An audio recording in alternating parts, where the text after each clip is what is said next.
अगर आपको मेरी रेसिपीज़ अच्छी लगती हैं तो मेरे चैनल को सब्सक्राइब कीजिए और बेल आइकॉन को ज़रूर प्रेस कीजिए। इससे जान पाएंगे मेरी हर आने वाली नई वीडियो की नोटिफिकेशन। बिस्मिल्लाहिर्रहमानिर्रहीम, अस्सलाम वालेकुम। आज हम बनाएंगे स्टीम चिकन और वो भी स्टीमर में बना रहे हैं। इसको बनाना बहुत ही आसान है और इसके लिए मैंने ली है यहाँ पे 1.5 किलो चिकन और इस तरह से बड़े चिकन के पीसेस हैं और इसको मैंने काफ़ी डीप कट लगाया हुआ है।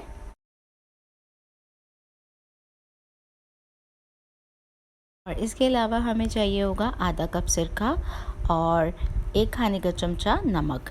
तो सबसे पहले तो मैं इसके अंदर चिकन के अंदर सिरके को और नमक को डाल के तकरीबन 2 घंटे के लिए जो है इसको मिक्स करके छोड़ दूँगी। और इसके बाद जो है 2 घंटे के बाद जो है फिर हम इसको मैरिनेट करेंगे। हाँ, मैंने सिरका और नमक शामिल कर दिया है और मैं इसको 2 घंटे के लिए छोड़ दूँगी। अब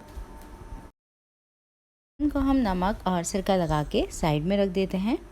और इसके अलावा हमें स्पाइसेस में चाहिए होगा खाने का चमचा पिसी हुई लाल मिर्च, 1 खाने का चमचा गरम मसाला पाउडर और 1 चाय का चमचा लिया है हल्दी पाउडर का और आधा चाय का चमचा सफ़ेद मिर्चों का पाउडर और आधा चाय का चमचा लिया है फूड कलर ऑरेंज वाला, 1/4 चाय का चमचा जीना मोटो और भुना कुटा धनिया, भुना कुटा ज़ीरा बिल्कुल बारीक तवे पे रोस्ट किया और मैंने बिल्कुल इस तरह से दरदरा सा मोटा सा पीस लिया।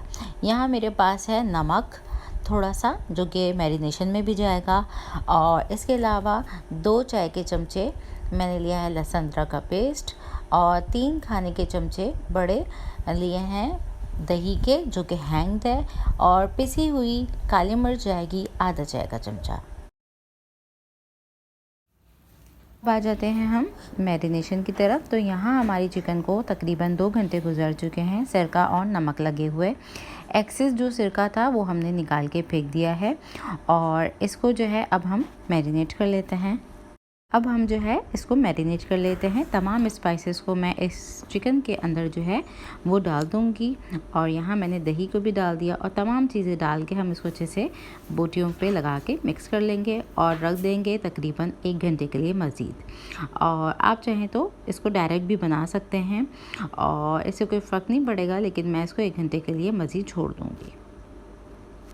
हम इस चिकन को अब साइड में कर लेते हैं। अब दूसरी तरफ आ जाते हैं। तो यहाँ मैंने स्टीमर जो है वो इस तरह से तैयार रखा हुआ है।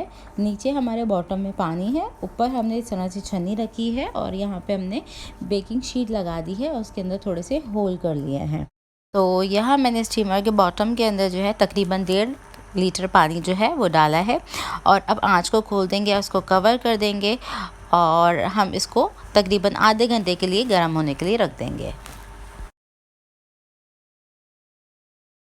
जब ये स्टीमर जो है अच्छे से गर्म हो जाएगा तो अब हम इसको खोल देंगे और इसके अंदर जो है हम चिकन के पीसेस को एक एक करके रख देंगे। तो इस तरह से हम चिकन के पीसेस को फैलाते चले जाएंगे और चारों तरफ रख देंगे। हम इसको 45 टू 50 मिनट के लिए मीडियम टू हाई हीट पे स्टीम कर लेंगे। और इसको देखें, मैंने तमाम पीसेस को इस तरह से एडजस्ट करके तमाम पीसेस को मैंने फैला दिया और अब मैं जो हूँ इसको ढक दूँगी। इसको ढकने के बाद जो है 45 से 55 मिनट तक के लिए जो है इसको स्टीम कर लेंगे और इसके ढक्कन को हम खोलेंगे नहीं। अब हमारे 55 मिनट जो हैं वो गुजर चुके हैं। अब देखें तो हमारी चिकन जो अच्छे से स्टीम हो गई है। इस तरह से स्टीम होने के बाद अब हम इसको क्या करेंगे, अब हमने इसको अच्छे से जो है वो ठंडा कर लेना है और इसको सिर्फ 1 मिनट के लिए हमने गरम तेल में डाल देना है। चाहें तो उसको इसी तरह भी सर्व कर सकते हैं। मैं यहाँ पे इस तरह से 1 मिनट के लिए इसको फ्राई कर लूँगी और इसके बाद फिर 5 मिनट के लिए हम इसको स्टीमर में फिर दोबारा से डाल देंगे। तो देखें इस तरह से ही फ्राई हो गई। एक एक करके हम स्टीमर में रखते जाएंगे और ये बस फ्राई हो जाएगी और स्टीम कर लेंगे और 5 मिनट के लिए इसको छोड़ देंगे। तो बस ये हमारी ये रेसिपी जो है वो इस तरह से रेडी हो गई। आई होप कि आपको अच्छी लगे। नेक्स्ट रेसिपी तक के लिए मुझे इजाज़त। अल्लाह हाफ़िज़।